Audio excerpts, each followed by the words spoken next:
Welcome. This one's going to be a little more, I wouldn't say I guess out there, but it's been a weird week. It's been a very weird week. A lot of a lot of thoughts about my personal and like financial stability. How can I, carve a way of life out in this um, little life I found myself in?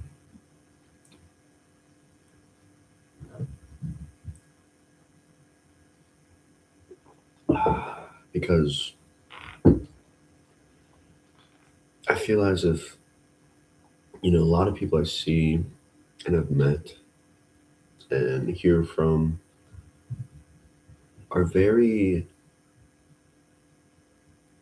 caught up in this motion or notion. It is a motion, but it's like a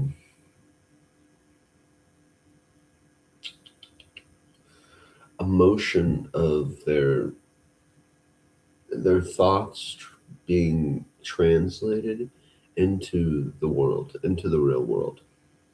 And they're constantly having to read their internal sort of dialogue, their internal library, um, and to throw it on people, to put it on people, groups of people, cultures.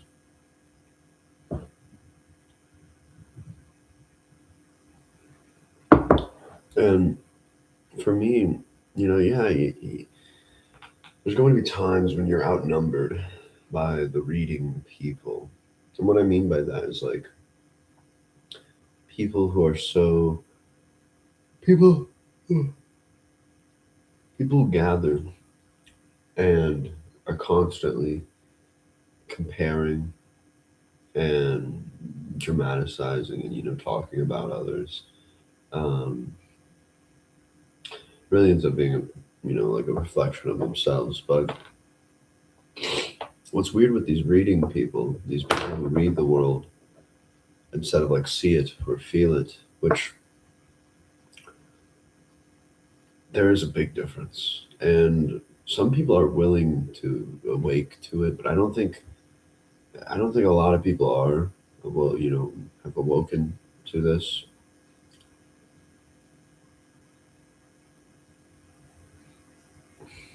But the thing with these reading people, the people who read the world, it, it weighs their own momentum down, their own personal integrity or their personal willpower. It weighs it down. It um, it suffocates it. It suffocates just random expression.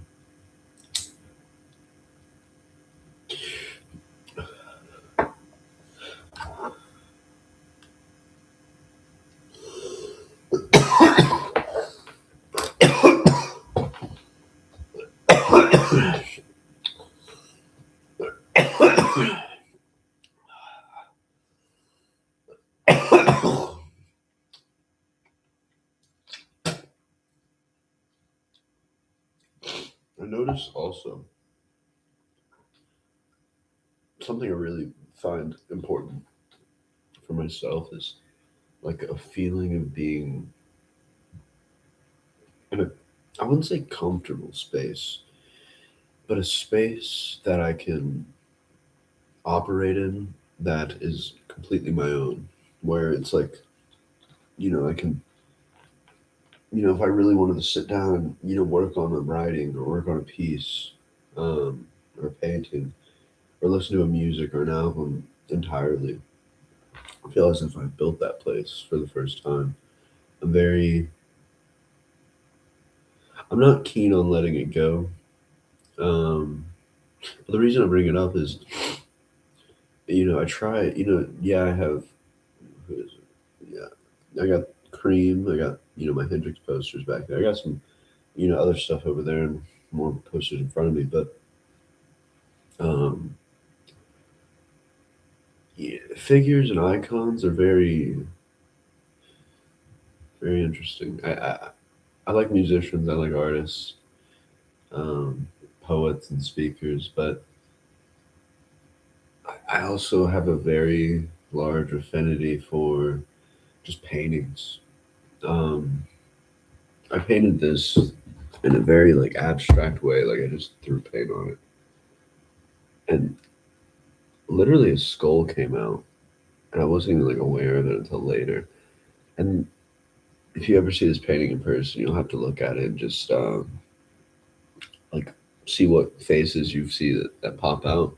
Really like abstractly throwing paint on a canvas and just letting it take shape. It's one of my favorite things. But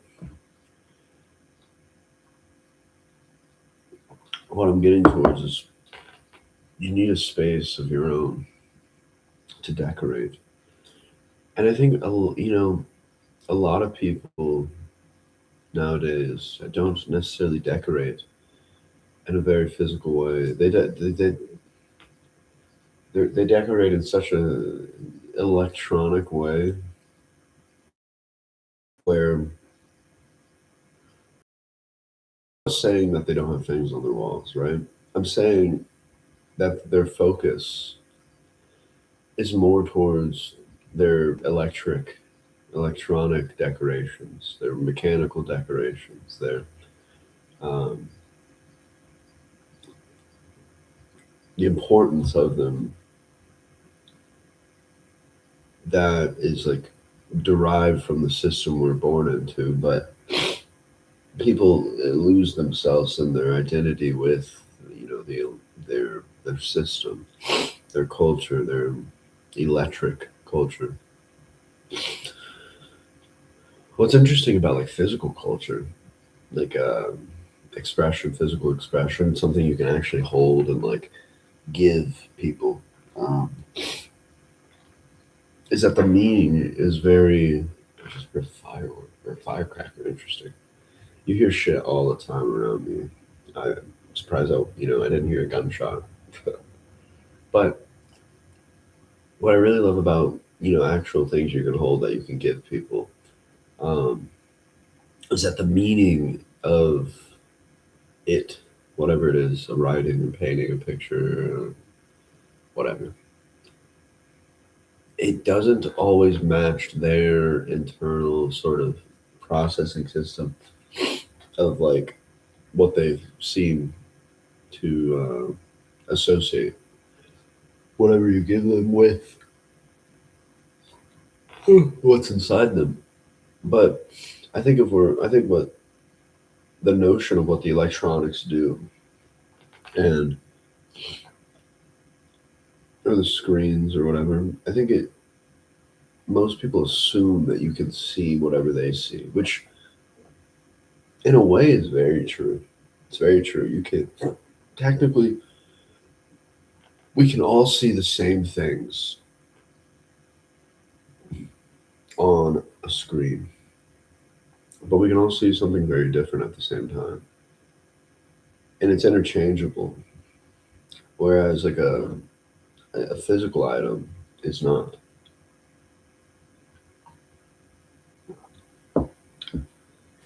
And a revelation that sort of occurred to me last night, and I'm still kind of riding the wave of the high of, is that you can gain inspiration, from other artists. Like I got Hendrix on my walls, um, and you can gain inspiration from movies and directors and authors of books and painters, but regardless, you have to pick up the pen. You have to pick up the paintbrush. You have to pick up the guitar. You have to pick up, you have to say what you want to say. And it's only you that can say it. And it can't be anyone else when it comes to your creation. And I think a lot of people just like sell themselves out short or they fear their own capabilities. where they try to rationalize and analyze their creation, which I feel like kills creation.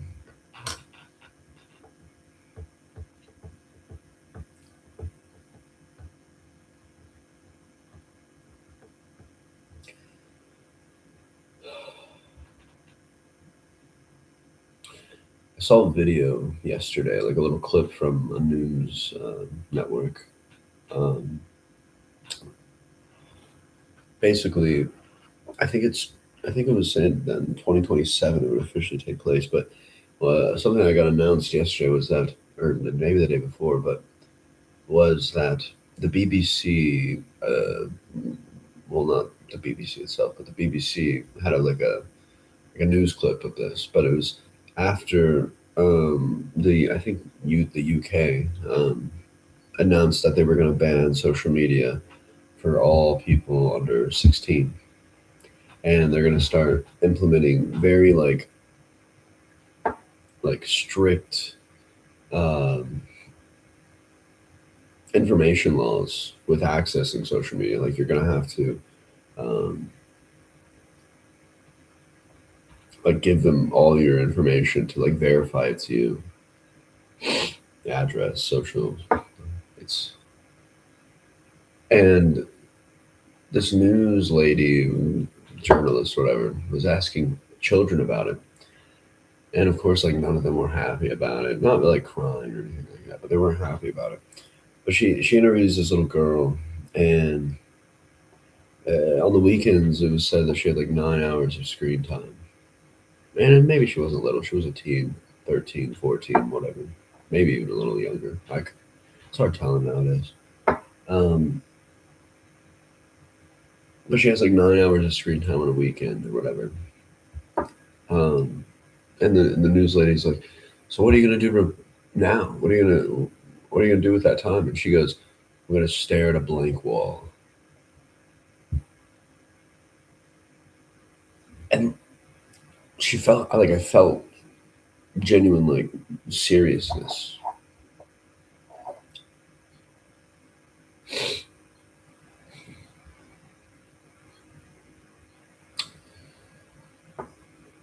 It didn't feel right. It didn't feel right at all.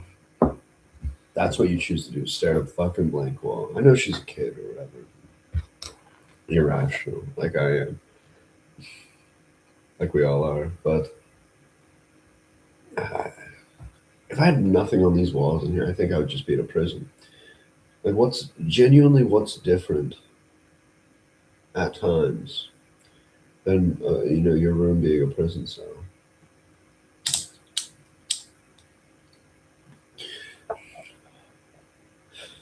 There's a guy who got accused of murder. I don't know when this took place. He was a part of what it's called the West Memphis Three. Look it up if you're here. If you're here watching these after my after I get old or after I do whatever I do, and you're watching, thank you. Much praise. Keep going. Everything I do is for a viewer. Some sort of helping people in the long run of things. But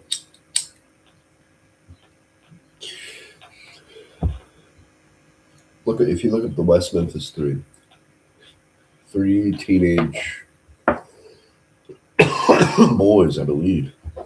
Maybe they were 18, still teenage kids, young adults, young men, got accused. And I'm not sure the whole details, but I know they got accused of murdering like three children, I want to say. Um, and one of those people who got accused was a man named Damien Eccles. Really, really interesting guy. Um, I like his perspective. He's a practicing magician. Whatever, I don't care what your thoughts are. It's just a thing he does, right? It's just a thing people do. Um, but he was on death row for like 30 years or something in a little prison cell. Didn't get out much, and there's a thing he says in a podcast, but also gets put into a show called the Midnight Gospel. And he was saying that like after all this time of being in his prison cell, like leaving was really hard because he felt like um, he was in his own control room.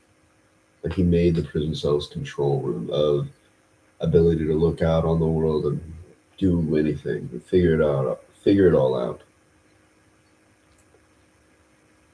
I know he was talking. He really got into different spiritual practices all throughout his 30 years there, um, meditation and whatnot. And but I really like how he views that. Like he made it his control room of seeing the world and operating from it. Um,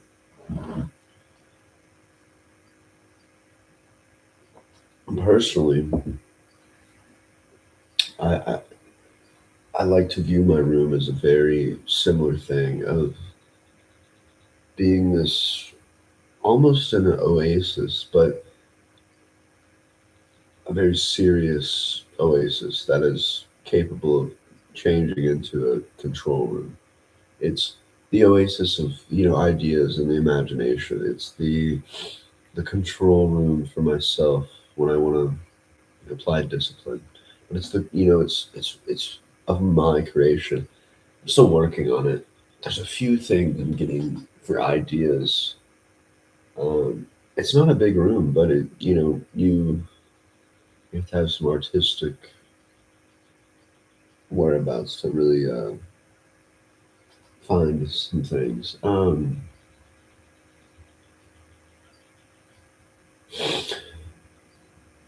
Just got an idea. I think I'm gonna get a larger lamp to kind of like stand in the corner.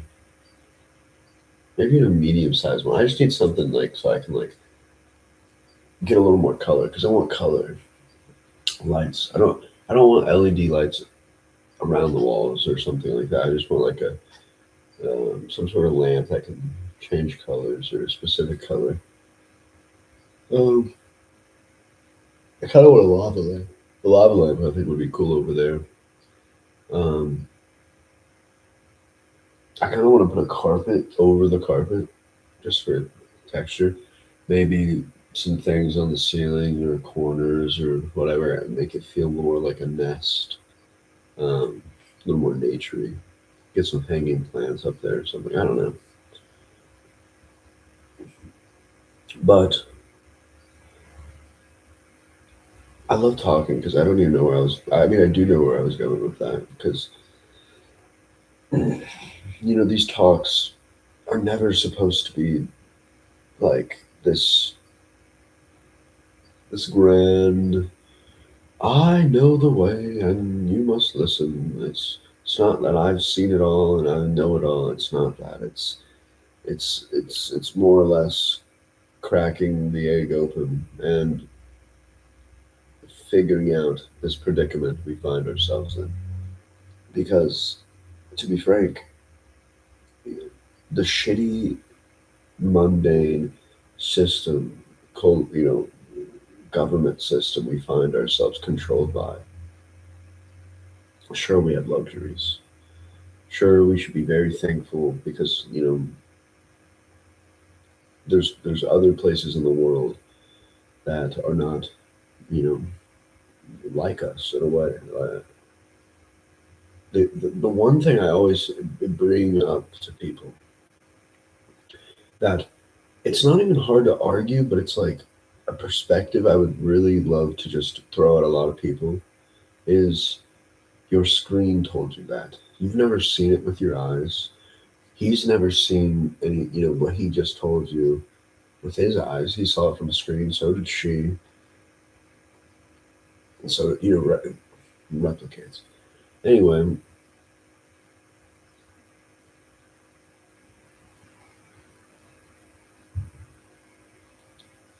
it's weird because like cities and large groups of people are now being completely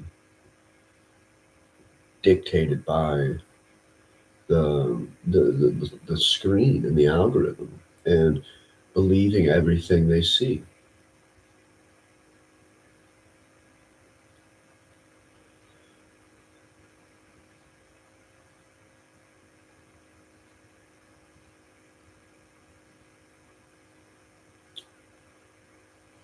See, this is where the part of the conversation of what I'm getting at and talking about tends to get a little bumpy because you can go a few different ways.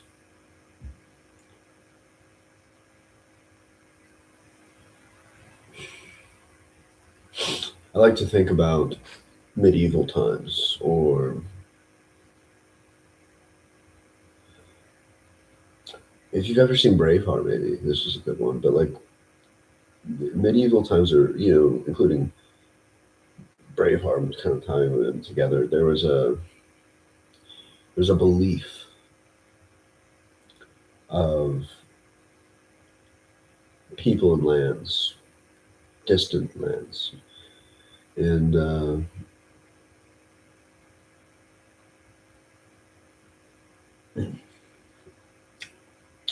one of the things in Braveheart that I really love was like the lore of William Wallace was that he was like 7 or 8 feet tall and he killed men by the tens and 20s or whatever.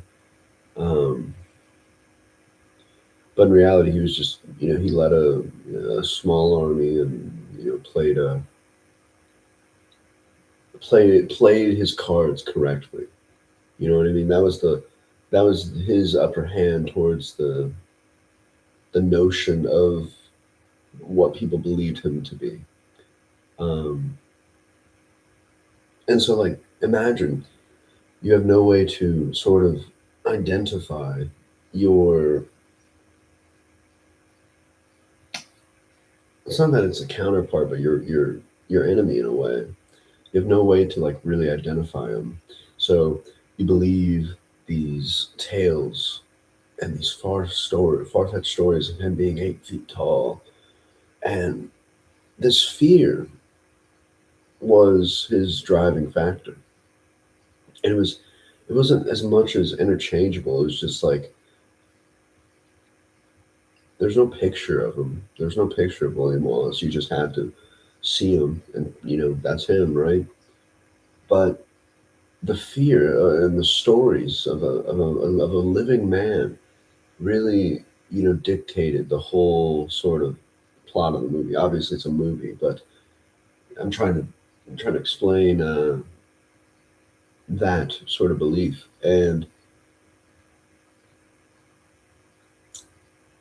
uh, to tie it into like the medieval times of the knights and the kings and queens. A lot of what they recorded were on scrolls or manuscripts, and there was messenger boards in the town. If my belief or my understanding is correct, um, and that was the sort of belief of the people that these just because they were imprinted and written down and put somewhere, it made it true. It made it more I wouldn't say luxurious. Maybe I would, but it made it more matter of fact. Because I don't think back then there was no. I don't think there was a lot of personal dwelling. Like I am now, or to have that luxury of doing it. So I think having other people do it for you really made you a better worker, made you a better peasant. Um, but I also think that sort of having um, something something to really hold your mind almost gives you this relief of anxiety and worry, and I think it really directs your focus on your work a little more. Um, to tie this into where we are now, now imagine a manuscript, or imagine the story about William Wallace with the amount of screens, the amount of cameras. It would be someone would got find a picture. Someone would have a big enough platform, attention or viewers to really be like, no, you're wrong, fuck off. Um, and to go along the lines of like a manuscript or a scroll, that's exactly what a screen is, an electronic manuscript. It's an electronic scroll. But what I think the screen is doing at a very large scale is that it's creating your own your own sort of,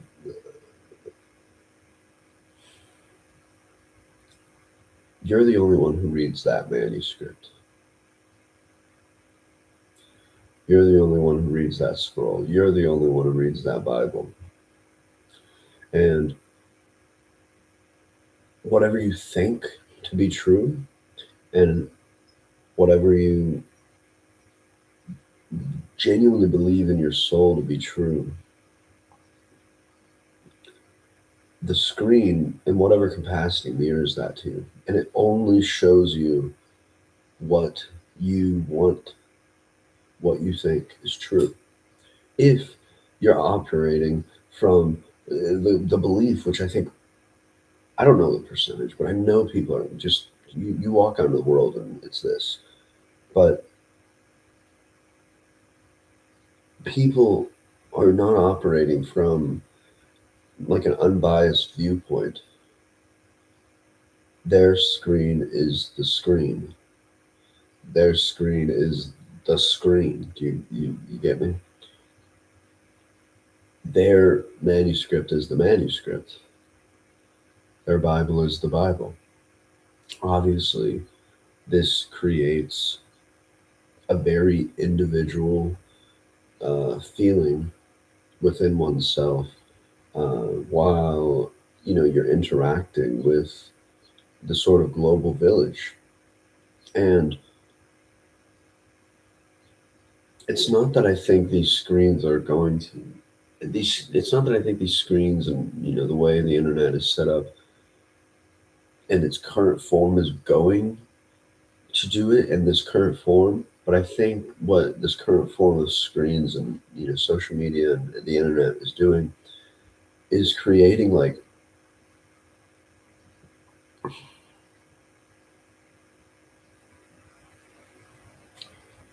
it's creating individual people, but not creating individual, like an individual.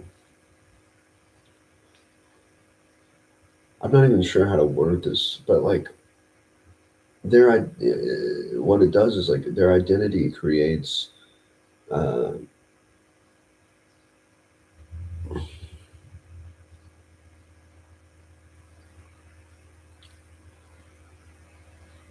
hmm, it's almost like the screen forces you to read something in a certain specific way, to never look or see in its current form. Obviously, if you have some sort of ability to seek within it, the screen is a great tool, a great tool. And I don't feel as enough of that exploration is used used properly. I think it's making a lot of people lazy in many different ways.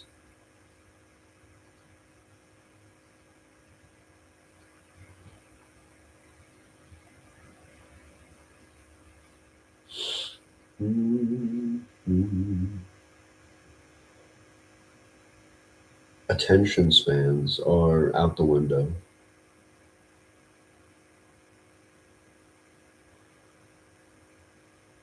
Speaking like this is going to be very foreign.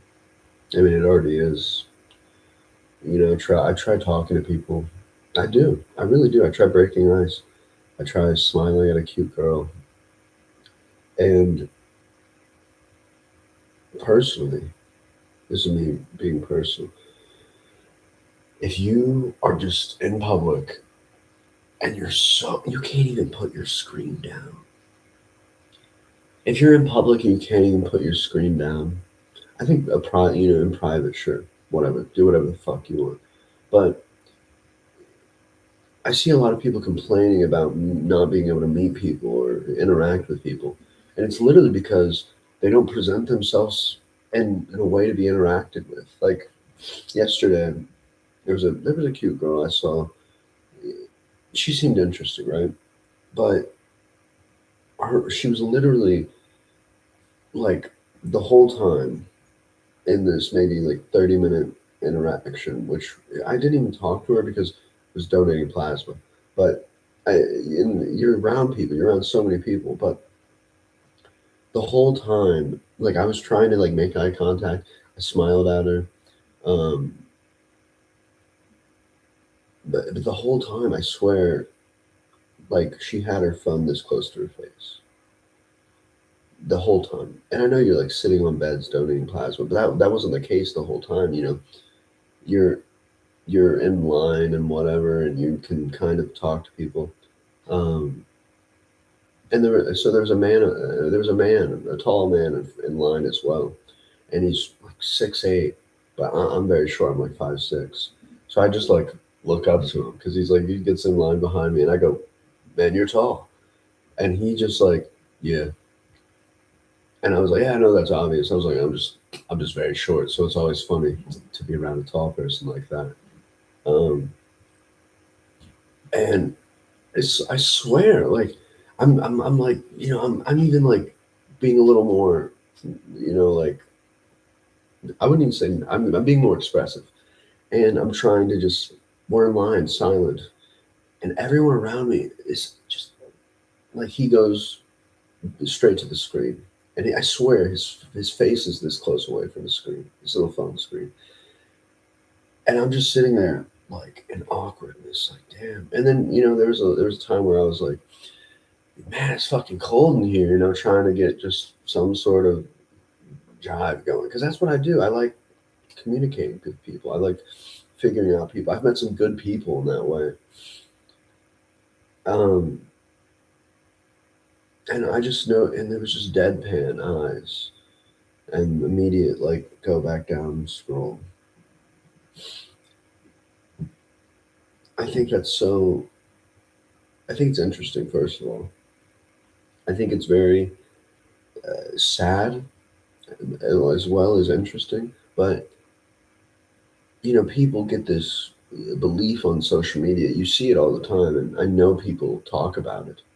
I've been around the conversation in multiple different ways of going to a bar and talking about it with people, or seeing some different online perspectives, or just noticing it in my day to day life, where people have this belief that men don't do this anymore, women don't do this anymore, no one's interacting, and they're the problem is they're not opening them. There's no way to jump in and open it, like open the interaction, because it, the screen literally shuts off any sort of expressive ability. You lose your body.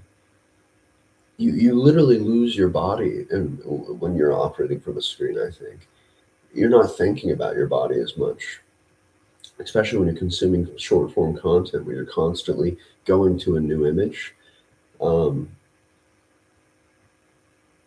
and this whole side of this conversation, I can get a little more dystopian, but it's they, no one is opening themselves up to that spontaneous chance. It's not that you have to be expressive with everyone, but I think no one is open to that expression.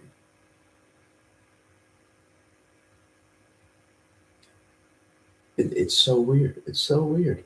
I I think what the screen also is kind of becoming is a very um, how do I say it? It's creating this feeling of, if my work, if my expression isn't being seen, then why do it? Or if my expression or my creation isn't being financially used or exploited, or I'm not getting any financial gain, why do it?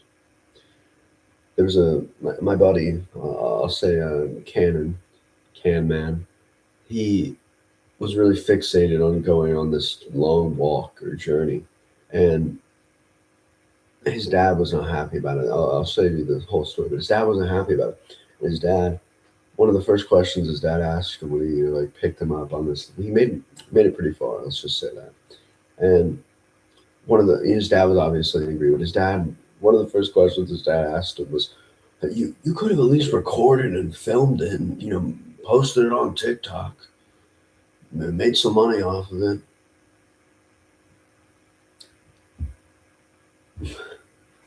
That's against what he was doing. If there's plenty of social groups and there's plenty of cultures in cities and towns where if you want to be a fucking influencer, you can be an influencer. You can go fucking record your TikToks and you can do that. But let's say you're walking across, your goal is to walk across the country and see things. That's your goal. You that's your goal. You survive that. It's not that I want to like make a profit off of every fucking thing I do, or I want to be seen after every sort of action, or I want to be praised or something after everything I do. It's not normal. It's very unnatural, I think. And when you have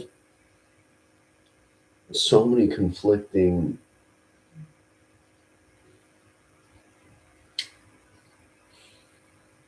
I think when you have a lot of conflict in, what I mean by conflict is like confrontation, more or less, mental or dramatic or drama conflict type of thing. But when you have a lot of conflict um, amongst people's minds about just living, not making a profit off anything, but just living, when there's that sort of group, when there's people who just want to live, survive, and express themselves, and then you have this other sort of group that living is almost secondary.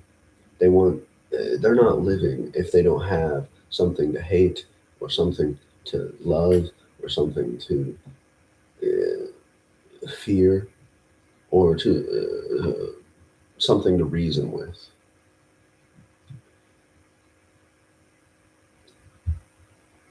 And that sort of conflict, I think, is kind of creating the next big thing, if you will, what's happening.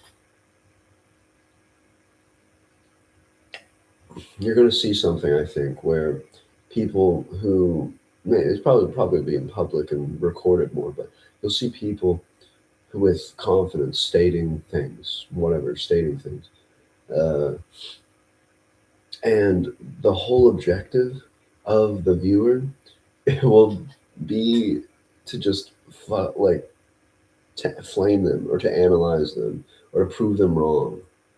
It's never to just talking to talk, trying to figure it out, to try to figure it out.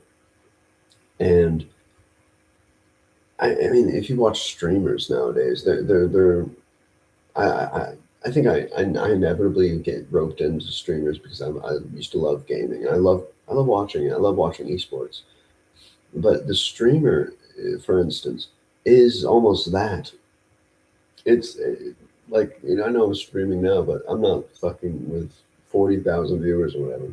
But let's say there's 40,000 people watching me, and they're watching this box, and they're all analyzing the posters or the fucking trash bag I have. Um, someone could probably read that says like Family Dollar, and they're gonna be like, "You shop at Family Dollar," and they're gonna start analyzing this bag about calling me broke or something. Because I mean, we all know what the Dollar Tree is. I'm kind of generalizing that, but what I'm getting at is, let's say I had 40,000 viewers and that was happening. If as a streamer, if I wanted to just gain money and financially gain, my incentive would not to be defensive of shopping at Family Dollar. Because if I sat here and was like, yeah, man, Family Dollar has some cheap things that you if you need to buy it, you need to buy it. It'll feed you. I That would be wrong for that case because I would immediately. I know it. I've seen this happen, but I would immediately just be wrong. The key would be to almost move in a or to not move, but, excuse me, but to respond in a more gesture like way of like making fun of myself for shopping at Family Dollar, or like to make fun of the color blue, my bed over there, or to make fun of the posters on my wall, or to have this sort of how do I say it? Had to have this sort of like realization that I am just exploiting your like the viewer's mind, and this is in the perspective of like 40,000 people watching me.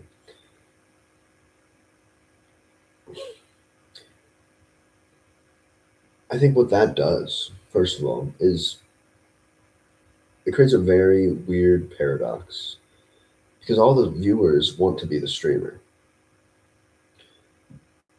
The streamer usually doesn't watch other streamers like that, which is you'll come to find out there's a lot of people like that, who are at the high end of things, but they don't do the low end tasks. If that makes sense, like I'm Bill Gates or something.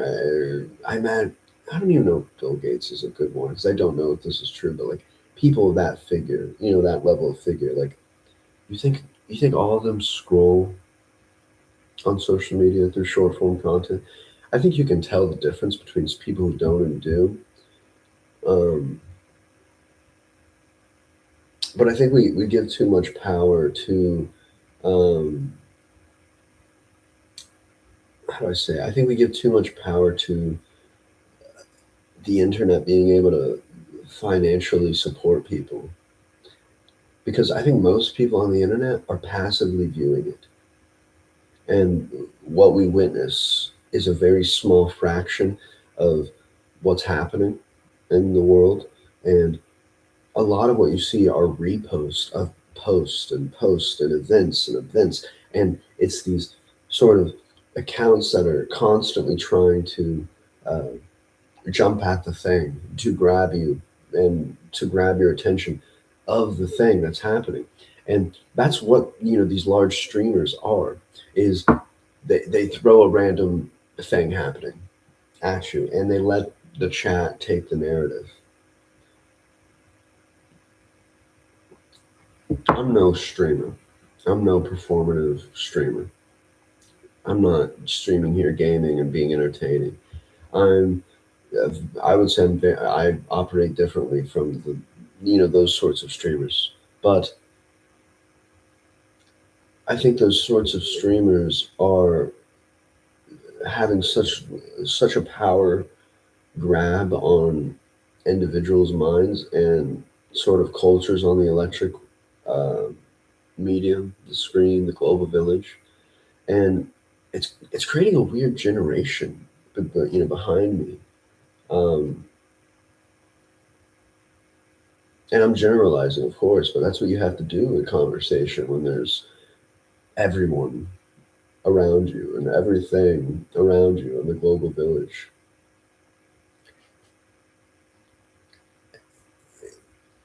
It's a very weird fucking thing. it's hard to even like talk about in like a proper way without even sounding like you're constantly like distancing yourself from the thing that's happening. Because I think it's very easy for me to just bash everything that's we normalized in our culture. But at the same time, I'm looking at it, and maybe not in the extreme, like extreme ways others are consuming it, but we're consuming it. You know, they're. I think what ends up being how I want to tie this all together is when you have a belief dictating a generation of people, a large youthful generation, including myself. I'm only 21. I'm very impacted on things that of culture. I know I am. But when you have this system enforcing a belief of gain, and if I'm not being seen, I'm not doing it. It creates prisons. Like I was saying earlier, that BBC interview that um, the girl being asked about her screen time. She had 9 hours on the weekend or whatever, and the journalist was like, "So what are you going to do now after the social media ban?" And this is in the UK. And she goes, "Stare at a wall, stare at a blank wall." I think that's what she said. And it's weird because we don't view the screen as something like coming for our attention, or we don't view the screen as something as being we're very very dependent on. It's just something that's been like you know weaved into the fabric of our life and normalized. Like kiosks or like self checkout, those are screens. I mean, it's not accessing like the phone does or the laptop or the TV, but that's a screen. Um, and this the notion of creating people who believe that if they're not doing something and being seen or rewarded for it, then why do it or not do it at all? It's creating prisons, mental prisons, and people are just, I think, rotting in their own prisons. But the constraints and rules of their prison are usually made up of their ability to not think or their ability to not imagine outside their current way of thinking. I like to picture um, like a dam when you can allow the dam to open and a huge flood of water goes out, and you're allowing all these thoughts and fish and whatever. You're allowing the water to flow, and then you shut the dam off. Some dams produce electricity, so now there's no electricity, and now there's no water flowing, and now you're just left in you know the water that's not flowing, and you're kind of left with. You can see this from two different ways. When you're allowing the water to flow, you can see the water. You can see the things kind of in the water. You can see how it shapes the path, right? You can get comfortable within it. But when you stop the water, aka when you stop the thoughts, you realize that all you have in your mind are thoughts. No, and I'm not talking about like we're all. I'm not saying we're all thinking the same thing constantly. I'm saying that thoughts are thoughts, whether or not it's about your car or your woman, your man, your art, they're thoughts. And if you're always thinking and always thinking and thinking and thinking and thinking, and you're always trying to read the screen or to read the world and stereotype and put people into this language, you're not seeing, you're not seeing, you're reading, you're thinking, And your thoughts are sort of the battery of your actions, instead of your actions being the battery for your thoughts. And when language is creating action instead of action being just action, I'm, I guess we're witnessing the effects of it. People are so caught up in terms and their religious dogma and their political um, ideologies, and how I dumb it down in a very simple way is like, sure, yeah, politics, those are thoughts. Sports, oh yeah, more thoughts. Yeah, let's go on that trip. And then we're back on this earlier drama with Katie or something, and Sarah, and oh yeah, those are just thoughts. And this is a question I ask myself, but how do I or you, if you're a viewer watching this and agreeing with me or something, or finding some sort of resonance, how do you, in a world where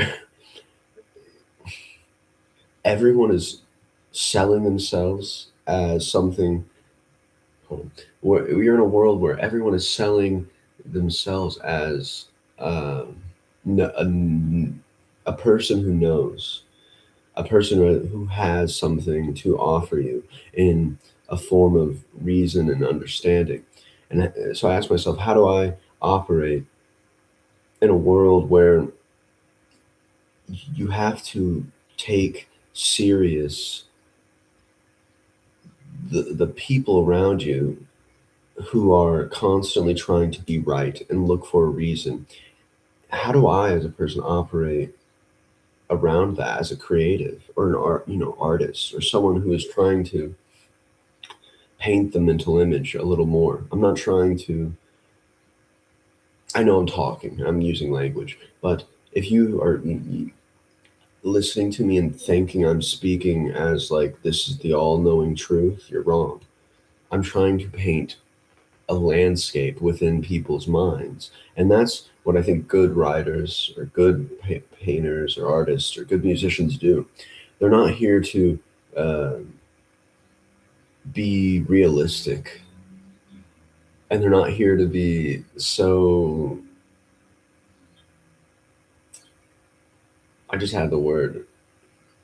I mean, they're not here to just sell you something.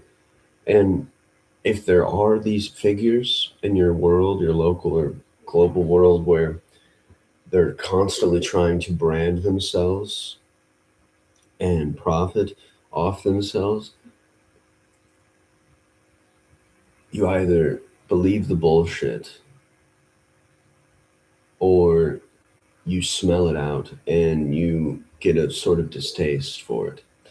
Personally, I've gotten a distaste for it. I dislike formation.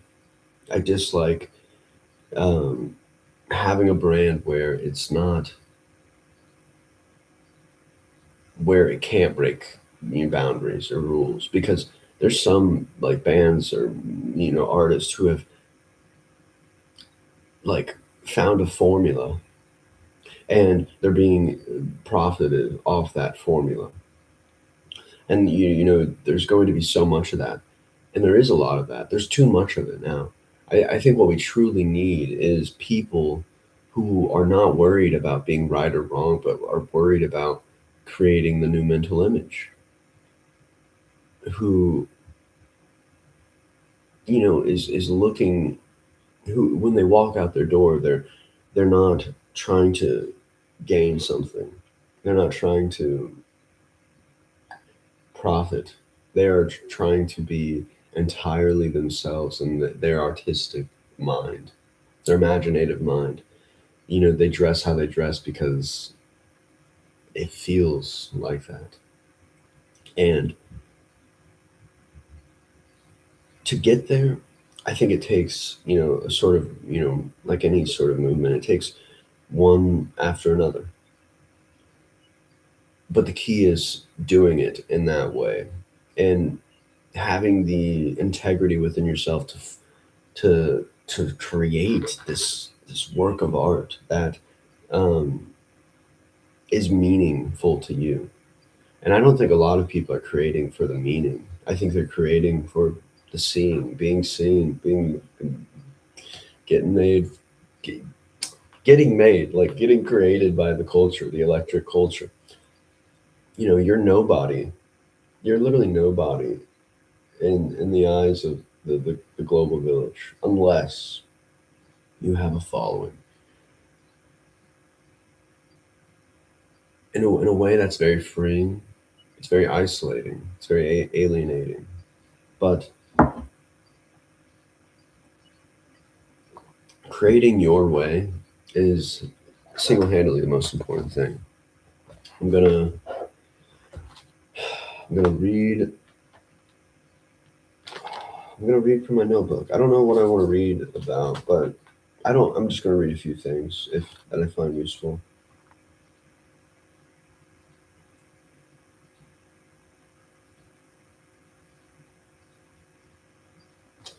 Mhm.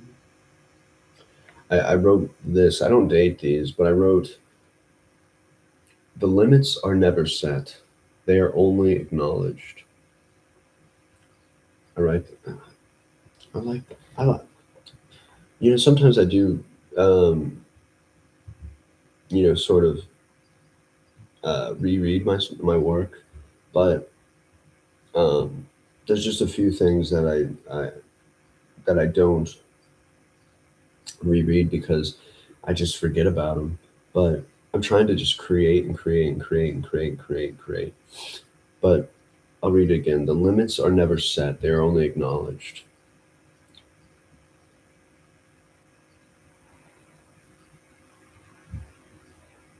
The mind is not the end all or be all of experience. When you live in the mind, your direct experience comes from witnessing, not experiencing. I literally love how I opened up this page and it's kind of synchronizing to what I'm talking about. And this is one of my favorite things I've ever written because I think about this a lot. Um, the point in which all can translate is the point where any can find out. The point in which all can translate is the point where any can find out. I'm gonna leave it there. It was an hour long. Holy fuck. Um, yeah, rewatch that. Watch my other shit. Adios.